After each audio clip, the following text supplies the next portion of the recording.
विद्यार्थी मित्रांनो नमस्कार. आज आपण 10वी मराठी कुमार भारती या पाठ्यपुस्तकातील 7वा पाठ पाहणार आहोत. पाठाचं नाव आहे गवताचे पाते. ही एक रूपक कथा आहे आणि लेखक आहेत वि स खांडेकर. पहिल्यांदा आपण वि स खांडेकर यांचा परिचय बघू आणि त्यानंतर पाठाची सुरुवात करू. वि स खांडेकर यांचं पूर्ण नाव आहे विष्णू सखाराम खांडेकर. त्यांचा जन्म सांगलीतला आणि जन्मनाव होतं त्यांचं गणेश आत्माराम खांडेकर, पण चुलत चुलत्यांकडे ते दत्तक गेले आणि त्यामुळे त्यांचं नाव बदललं. ते नाव झालं विष्णू सखाराम खांडेकर. वि स खांडेकरांचा जन्म 1898 मध्ये झाला, तर मृत्यू हा 1976 मध्ये झाला. 1920 ते 1938 या काळामध्ये त्यांनी कोकणात शिरोडला शिक्षक म्हणून काम केलं एका हायस्कूलवर. तोच त्यांचा खरा तर लेखनाचा बहारीचा काळ होता. 1923 मध्ये त्यांची पहिली कथा मराठी महाराष्ट्र साहित्य पत्रिकेमध्ये छापून आली. 1929 मध्ये नवमल्लिका नावाचा त्यांचा पहिला कथासंग्रह प्रकाशित झाला. 1930 मध्ये हृदयाची हाक ही त्यांची पहिली कादंबरी प्रकाशित झाली आणि त्यानंतर त्यांनी मागे वळून पाहिलंच नाही. 15 कादंबऱ्या, 31 लघु कथासंग्रह, 10 लघुनिबंध संग्रह, रूपक कथा, साहित्य समीक्षा, नाटक, व्यक्ती आणि कार्य, चरित्रात्मक, असं कितीतरी पटकथा, कितीतरी साहित्य त्यांनी लिहिलं आणि आयुष्यभर मराठी साहित्याची ते सेवा करत राहिले. त्यांनी लिहिलेल्या पुस्तकांमध्ये कांचनमृग, 2 ध्रुव, उल्का, 2 मने, हिरवा चाफा, रिकामा देव्हारा, पांढरे ढग, पहिले प्रेम, जळलेला मोहर, ययाती, अमृतवेल आणि अश्रू यासारख्या काही लक्षणीय कादंबऱ्या आपल्याला सांगता येतील. याशिवाय वायुलहरी, चांदण्यात, सायंकाळ, अविनाश, मंदाकिनी इत्यादी लघुनिबंध संग्रह,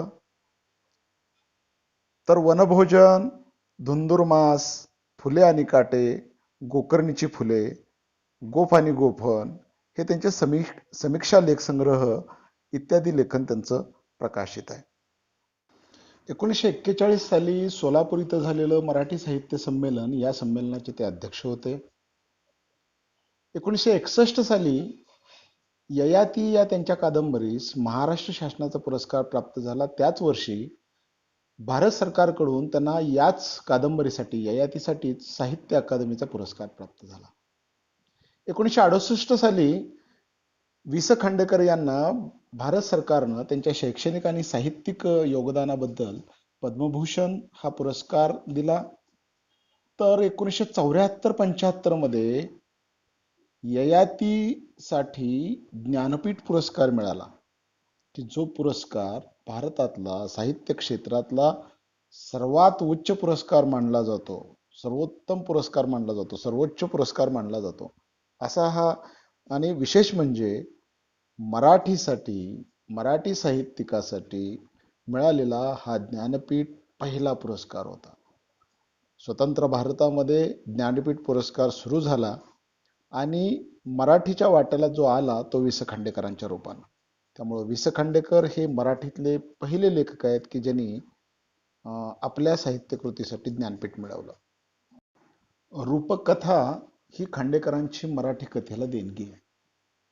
आपले जीवनविषयक तत्वज्ञान आणि आदर्श मूल्य यांची मांडणी खांडेकरांनी रूपक कथांमधून केली आहे. सुवर्णकण, क्षितिजस्पर्श, वेचलेली फुले हे त्यांचे रूपक कथा संग्रह आहेत. यापैकी सुवर्णकण हा खलील जिब्रान यांच्या रूपक कथांचा अनुवाद आहे.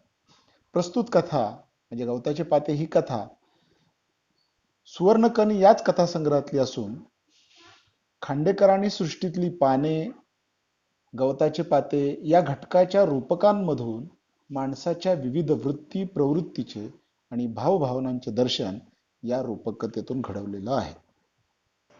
म्हणजे गवताचे पाते या लघुकथेचे, रूपक कथेचे मूळ लेखक आहेत खलील जिब्रान, की जे अरबी साहित्यिक आहेत, जगातले एक श्रेष्ठ साहित्यिक आहेत.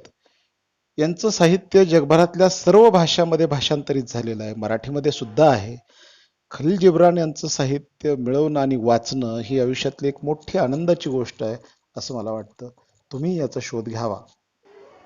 आता आपण पाठाकडे वळू. पाठाच्या सुरुवातीला रूपक कथेबद्दल थोडीशी माहिती आपल्याला दिलेली आहे. बालपणापासूनच आपल्याला कथा खूप आवडतात.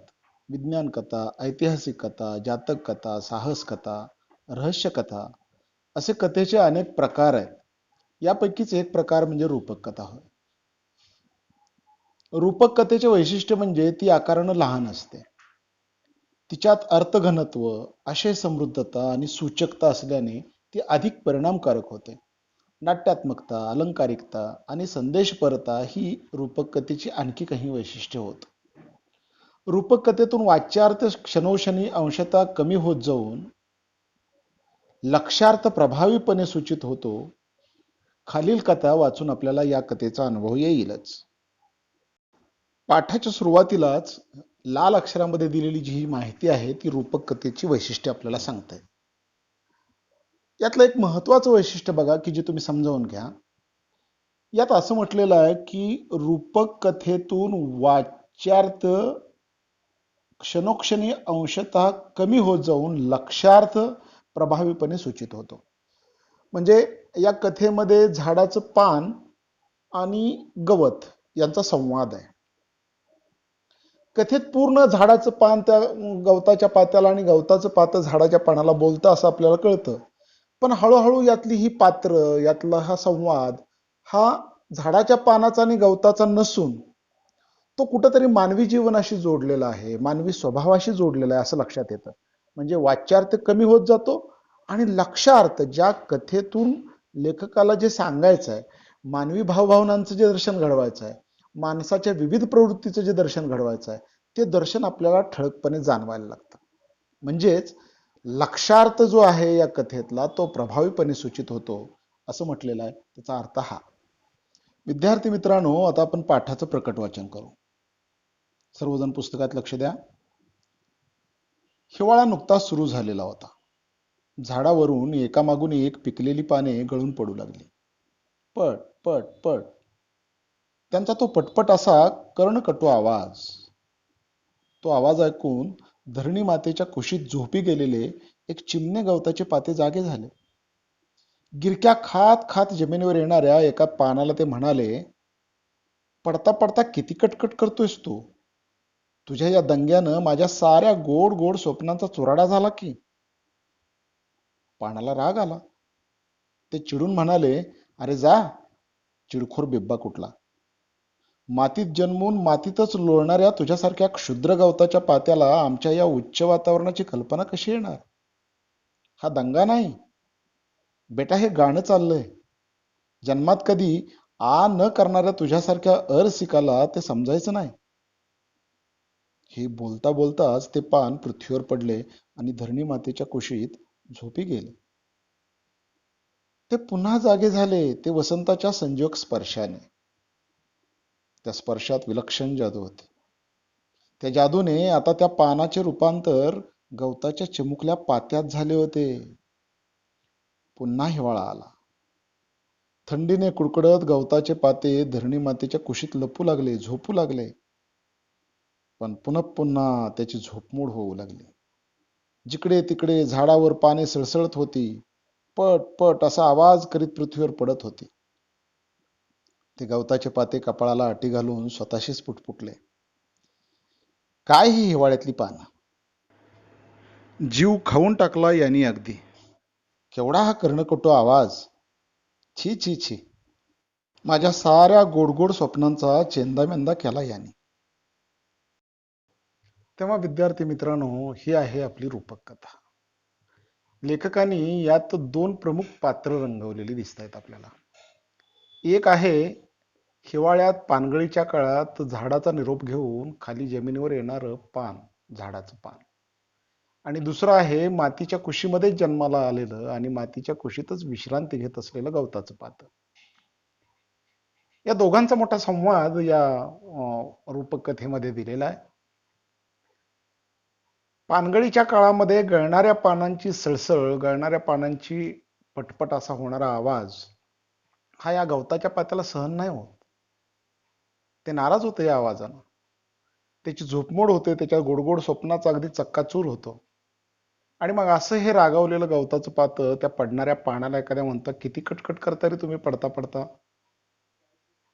आणि मग ते गवताचं पातं ज्या वेळेला पानाला असं बोलतं, त्यावेळी पान हे उंचावर झाडाच्या फांदीवर आयुष्यभर राहिलेलं, आयुष्य संपलं की झाडाचा निरोप घेऊन खाली येणार, पण एका उच्च वातावरणात राहिलेलं, त्याला राग येतो, त्याचा अहंकार दुखावतो. मातीत जन्मलेल्या आणि आयुष्यभर मातीत लोळणाऱ्या गवताच्या पात्यानं आपल्याला असं बोलावं, याचा त्याला राग येतो. आणि ते पान त्याला उत्तर देतं, तुम्ही मातीतच जन्मणार आणि जन्मभर मातीतच लोळणार, तुला काय कल्पना आमच्या उच्च वातावरणाची. तू ज्याला कटकट समजतोयस ना बेटा, ते कटकट नाही, गाणं आहे गाणं. तू अरसिक आहेस, तू कधी गाणं गायलं नाहीस, कधी आयुष्यात तरी केलंस तू, तुला काय कळणार हे. असं त्या गवताच्या पात्याला बोलता बोलता ते पान जमिनीवर पडतं. लेखकाने मोठी नाट्यात्मकता इथं आणलेली आहे बघा. काय म्हणतात लेखक, की ते झाडाचं गळणारं पान गवताला बोलत बोलत जमिनीवर येतं, पृथ्वीवर पडतं, मातीच्या कुशीमध्ये विसावतं, मातीच्या कुशीमध्ये विलीन होतं. आणि मग पुढचं वर्ष येतं, पुढच्या वर्षी पुन्हा वसंत बहरतो आणि वसंताचा स्पर्श फार संजीवक असतो. म्हणजे तो नव्यानं जन्माला घालतो अनेकाला, अनेक गवतांच्या पात्यांना, फुलांना, झाडाच्या बहरांना तो जन्म देतो, म्हणून त्याचा स्पर्श जणू संजीवक असतो. आणि हे जे झाडाचं पान गवतावर रागवत रागवत पडलेलं जे असतं, अहंकारानं मोठं गवताला उत्तर देत देत जे मातीत विलीन झालेलं असतं ना, ते मातीच्या कुशीत विश्रांती घेत असतं. वसंताचा याला स्पर्श होतो आणि एक नवा जन्म या झाडाच्या पानाला मिळतो. पण कशाचा मिळतो, तर ते गवताचं पातं म्हणून नव्यानं जन्माला येतं, गवताच्या पात्याचा त्याला जन्म मिळतो. आणि मग पुन्हा गवताचं पातं जमिनीमध्ये जन्माला आलेलं, धरतीच्या कुशीमध्ये विश्रांती घेत असलेलं हे गवताचं पातं, पुन्हा हिवाळा येतो, थंडीनं कुडकुडणारं हे गवताचं पातं धरतीच्या कुशीमध्ये विश्रांती घेत असतं, झोप घेत असतं, पण ती हिवाळ्यातली तीच पट पट पट आवाज करत गळणारी पानं. आपल्या कपाळावर आटी घालून ते म्हणतं, काय ह्या हिवाळ्यातल्या पानांची कटकट, माझ्या स्वप्नांचा सगळ्या चुराडा करतायत ही. तेव्हा हा कथेमधला, रूपक कथेमधला झाला वाच्यार्थ. याचा आणि मानवी जीवनाचा, खरं तर यामध्ये गवताचं पातं आणि झाडाचं पान ही प्रतीकं वापरलेली आहेत लेखकांनी. पण यातला जर संवाद तुम्ही नीट पाहिला तर तो आपल्या मानवी जीवनाशी जोडता येतो, तो आपल्या वागण्याशी जोडता येतो, आपल्या भावभावनांशी जोडता येतो, आपल्या मानवी अहंकाराशी जोडता येतो. आणि मग प्रत्येकाची भूमिका, गवताची एक भूमिका आहे, पानाची एक भूमिका आहे, प्रत्येक जण आपल्या भूमिकेत आहे. भूमिका बदलली तरी मात्र त्या भूमिकेतलं वागणं मात्र बदलत नाही, ही गोष्ट खरी आहे. तेव्हा हीच गोष्ट आपल्याला भावार्थामध्ये बघायची आहे. भावार्थाचा परिच्छेद मी वाचतोय, तो तुम्ही ऐकायचा. आणि आणखी एक गोष्ट नीट लक्षात ठेवायची, हा जो रूपक कथेचा भावार्थ नावाचा परिच्छेद दिलेला आहे ना तुम्हाला, हा धड्याचा एक भाग आहे. त्यामुळं हा भाग तुम्हाला उतारा म्हणून परीक्षेत येऊ सुद्धा शकतो. त्यामुळे याकडे दुर्लक्ष करू नका. याचं मी वाचन करतोय, याचा आपण जसा वाच्यार्थ लक्षात घेतला रूपक कथेचा, तसा भावार्थ पण लक्षात घेऊ. पान नंबर 25 वर पहा, रूपक कथेचा भावार्थ.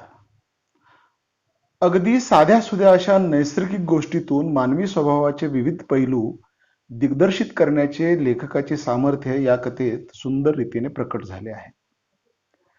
गळून पडलेली पाने मातीत मिसळून जातात आणि पुढे त्या मातीतूनच गवताची चिमुकली पाती वर डोकावून पाहू लागतात. दोघांच्याही अंतरंगात खेळणारा जीवनरस एकच आहे. पण झाडावरून गळून पडणारे पान आपल्या उच्च पदाचा खोटा अभिमान बाळगून गवताच्या पात्याला क्षुद्र लेखते आणि त्या पडणाऱ्या पानाचा आवाज ऐकून आपली सुंदर स्वप्ने भंग पावल्याची तक्रार ते पातेही करत सुटते. मानवी जीवनातले कितीतरी विसंवाद या साध्या विरोधात प्रतिबिंबित झालेले आहेत. तरुण पिढीच्या बेजबाबदारपणाबद्दल बोलणारी वडील पिढी क्षणभर तरी आपल्या तरुणपणातले दिवस आठवते का? आठवण करून घेऊन मग तरुणांवर तोंडसूक घेण्याची तयारी दर्शवते काय? आणि वडील पिढीच्या सांगण्याकडे कपाळाला आठी घालून पाहणारी तरुण पिढी तरी प्रौढ झाल्यावर काय करते? तीही जुना कित्ताच गिरवते, जुना कित्ताच गिरवत बसते. बाह्य स्वरूप कितीही बदलले तरी त्याच मनोवृत्तीची पुनरावृत्ती होत असलेली दिसते आणि पिढी तिला अंतर कायम राहते. दुसऱ्याच्या जागी स्वतःला कल्पून त्याचे सुखदुःख जाणण्याची किंवा त्याच्याशी सहानुभूतीने समरस होण्याची प्रवृत्तीच मनुष्यात नाही. मालक आणि मजूर या दोघांच्या स्थानाची अदलाबदल केली तर त्यांच्या स्वभावात काही बदल होईल का? तेव्हा मित्रांनो, हे झालं पाठाचं प्रकट वाचन. तेव्हा आपण बघूया या रूपक कथेच्या भावार्थ जो दिलेला आहे रूपक कथेचा, या भावार्थामध्ये लेखकाला नेमकं आपल्यासाठी काय सांगायचं आहे. निसर्गातल्या खूप साध्या साध्या गोष्टी प्रतीक म्हणून या कथेमध्ये लेखकाने वापरल्या आहेत. जसं की झाडाचं पान आहे, गवताचं पात आहे. आणि या साध्या गोष्टीतून, त्यांच्या साध्या संवादातून मानवी जीवनाचं दर्शन लेखक आपल्याला घडवतात, मानवी स्वभावाचं दर्शन लेखक घडवतात. आणि हे जे मानवी स्वभावाचं दर्शन घडवण्याची जी त्यांची ताकद आहे ती या कथेमध्ये आपल्याला दिसून येते. गळून पडलेली पानं मातीत मिसळतात, मातीतनच पुन्हा गवताची पाती जन्माला येतात. पण ह्या दोघांना दोन म्हणजे गवताचं पात आणि झाडाचं पान ह्या जणू प्रवृत्ती आहेत दोन. त्यांना हे समजत नाही की आपण एकाच निसर्गातले घटक आहोत. आपल्या अंतरंगामध्ये खेळणारा जो जीवन रस आहे तो एकच आहे, हे गोष्ट त्यांना कळतच नाही. झाडावरून पडणारं पान स्वतःला उच्च समजतं, त्याचा अभिमान बाळगतं, आपल्या उच्च पदाचा खोटा अभिमान बाळगतं आणि गवताच्या पात्याला क्षुद्र मानतं. आणि गवताचं पात तरी काय करतं की त्या पडणाऱ्या पानाचा आवाज ऐकून आपली सुंदर स्वप्न भंग पावल्याची तक्रार करतं. म्हणजे दोन्ही प्रवृत्त्या ही एकमेकांकडं अशा जीवनाकडे समरसतेनं पाहणाऱ्या प्रवृत्तीच नाही. त्या एकमेकांची सुखदुःख समजून घेण्याचा अभाव आहे इथं. ना गवताच्या पात्याला झाडाचं पानाचं दुःख समजावून घ्यायचं आहे, ना सुख समजावून घ्यायचं आहे, ना झाडाच्या पानाला या गवताच्या पात्याचं काय पडलेलं आहे, ना त्याचं सुख दुःख त्याला समजावून घ्यायचं आहे. माणसांमध्ये देखील हीच भावना आहे. म्हणजे हा जो झाडाच्या पानातला आणि गवताच्या पात्यातला जो विसंवाद आहे, हा विसंवाद म्हणजे आपल्या मानवी जीवनातले कितीतरी विरोध प्रतिबिंबित करतोय. आपलं जीवन, आपल्यातले आंतरविरोध खूप सारे आहेत. आणि मग या सगळ्यांवर भाष्य करणारी ही कथा, त्यातली पात्र, प्रसंग बरंच काही आपल्याला सांगून जातात. कथेचा भावार्थ अधिक स्पष्ट करताना इथे एक उदाहरण दिलेलं आहे. ते असं म्हणतात की गवताचं पात आणि झाडाचं पान ह्या समाजातल्या प्रवृत्ती आहेत. यातली माणसं आणि पिढ्या जरी बदलल्या तरी प्रवृत्ती नष्ट होत नाही. हे जास्त स्पष्ट करून सांगताना त्यांनी एक उदाहरण दिलेलं आहे बघा. ते असं म्हणतात की सध्याची वडील पिढी तरुण पिढीबद्दल बरं बोलत नाही. तरुण पिढी फार बेजबाबदार आहे असं तिचं म्हणणं असतं. ज्या वेळेला ही वडील पिढी तरुण पिढीबद्दल असं भाष्य करत असते, त्यावेळेला या वडील पिढीला आपलं तरुणपण आठवतं का? त्यांनी आठवून बघावं. आपण तरुणपणी काय वागत होतो, आपली वडील पिढी आपल्याला काय म्हणत होती. जर या गोष्टीशी त्यांनी प्रामाणिक राहिले आणि प्रामाणिक राहून जर हा तरुणांवर त्यांनी आरोप केला तर ते असा आरोप करू शकतील का? असा साधा प्रश्न ही कथा आपल्यासमोर उभा करते.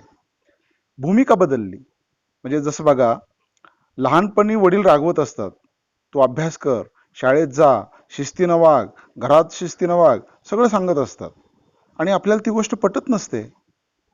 पण हा मुलगा ज्या वेळेला पुढे जाऊन काही वर्षांनी वडील बनतो, त्यावेळेला जसे वडील त्याला रागवत होते, तसाच हा मुलगा जो आता वडील बनलेला आहे तो आपल्या मुलांना रागवत असतो. म्हणजे पिढी बदलली, प्रवृत्ती बदलत नाही. मुलगा असतो त्यावेळी मुलासारखाच वागतो आणि तो वडील बनला की वडिलांसारखंच वागावं लागतं. झाडाचं पान होतं त्यावेळी पानासारखं ते वागत होतं आणि पुढच्याच वसंतामध्ये त्यावेळी गवताचं पातं बनतं, त्यावेळी ते गवताच्या पात्यासारखंच वागायला लागतं. हा कथेचा भावार्थ आहे. हे सांगायचं आहे त्यांना. म्हणजे त्यांनी दुसरं एक उदाहरण दिलं की बाबा, सध्याची पिढी वडील पिढीच्या बोलण्याला नाकं मुरडते, नापसंती व्यक्त करते. त्यांना हे आवडत नाही की वडील पिढी आपल्याला काहीतरी बोलते. पण सध्याची तरुण पिढी ज्या वेळेला काही वर्षानंतर वडील पिढी बनते त्यावेळी ती काय वेगळं करते? काहीच वेगळं करत नाही. तीही येणाऱ्या तरुण पिढीला तसंच बोलत राहते आणि मग पिढीमधलं जे अंतर आहे ते पिढीमधलं अंतर कायम तसंच राहून जातं. लेखकांना हेच या कथेतून आपल्याला सांगायचं आहे. तेव्हा मित्रांनो, ह्या ज्या प्रवृत्ती आहेत ह्या प्रवृत्ती कायम राहतात. जसं की शेवटी पाठाचा शेवट करताना ते असं म्हणतात की मालक आणि नोकर यांच्यामध्ये एक नातं असतं. मालक मालकाच्या रुबाबात असतो, नोकर नोकर असतो. पण समजा या दोघांमध्ये जर त्यांच्या पदांची अदलाबदल केली, मालकाला नोकर आणि नोकराला मालक केला, तर तो नोकर मालकासारखं वागणार नाही. तो फार दयेनं वागवेल आपल्या नोकराला? अजिबात नाही.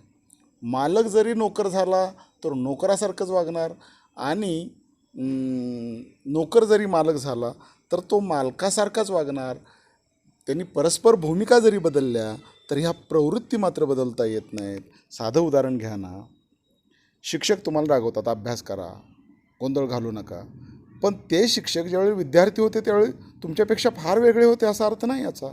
तेही तुमच्यासारखेच होते आणि आज ते शिक्षक आहेत. उद्या तुमच्यापैकी कोणी शिक्षक बनतील तेही येणाऱ्या पिढीला असंच, आजचे शिक्षक जसं सांगतायत की बाळांनो अभ्यास करा, दुर्लक्ष करू नका, तेच तुम्हाला पुढं जाऊन तुमच्या विद्यार्थ्यांना सांगावं लागणार आहे तुमच्यातले जर कोणी शिक्षक बनले तर. तेव्हा पिढीतलं अंतर हे कायम राहतं. माणसाच्या भूमिका कायम राहतात, त्या त्या भूमिकेतच माणसाला जगावं लागतं. हा एक मानवी स्वभावाचा पैलू जो आहे तो या रूपकथेनं आपल्यासमोर उभा केलेला आहे. तेव्हा ही रूपकथा इथे संपते. आपण पाहूया या रूपकथेच्या खाली दिलेला स्वाध्याय. विद्यार्थी मित्रांनो, पान नंबर 25वर बघा, तिथं स्वाध्याय दिलेला आहे या पाठाखालचा. पहिला प्रश्न आहे, आकृत्या पूर्ण करा. यामध्ये काही वेब डिझाईन दिलेले आहेत त्यांनी, जसं की रूपकथेची वैशिष्ट्य किंवा गवताच्या पात्यासाठी पाठात आलेले शब्द लिहा, असे प्रश्न आहेत. त्यात 4 आकृत्या दिलेल्या त्या पूर्ण करायच्या आहेत. दुसरा प्रश्न आहे, कारणे लिहा. म्हणजे झोपी गेलेल्या चिमुकल्या गवताच्या पात्यानं गळून पडणाऱ्या पानाकडे तक्रार केली, कारण त्याचं कारण तुम्ही लिहायचं आहे. खालील शब्दातील अक्षरांपासून अर्थपूर्ण शब्द बनवा. तर या खाली दिलेले काही शब्द आहेत, त्या शब्दातली जी अक्षर आहेत त्या अक्षरांचा वापर करून नवीन अर्थपूर्ण शब्द बनवायचे आहेत. चौथा प्रश्न जो आहे तो विरामचिन्ह वापरा असा आहे. एक परिच्छेद दिलेला आहे तुम्हाला, त्या परिच्छेदामध्ये विरामचिन्ह तुम्ही वापरायचे आहेत. पाचवा प्रश्न, खालीलपैकी कोणतीही जोडी विरुद्धार्थी नाही ते लिहायचं आहे. 4 उपप्रश्न आहेत त्यातली विरुद्धार्थी नसणारी जोडी तुम्ही लिहायची आहे. स्वमतावर 6वा प्रश्न आधारित आहे आणि 7वा प्रश्न एक खूप छान प्रश्न दिलाय बघा. इथे कथा दिलेली आहे, या कथेचा भावार्थ तुम्ही लिहायचा आहे, असा हा प्रश्न आहे. तेव्हा हा पाठ, हा स्वाध्याय तुम्हाला सगळ्यांना समजला असेल असा मला विश्वास आहे. धन्यवाद. भेटूयात नव्या भागात नव्या अभ्यासासह. तोपर्यंत नमस्कार.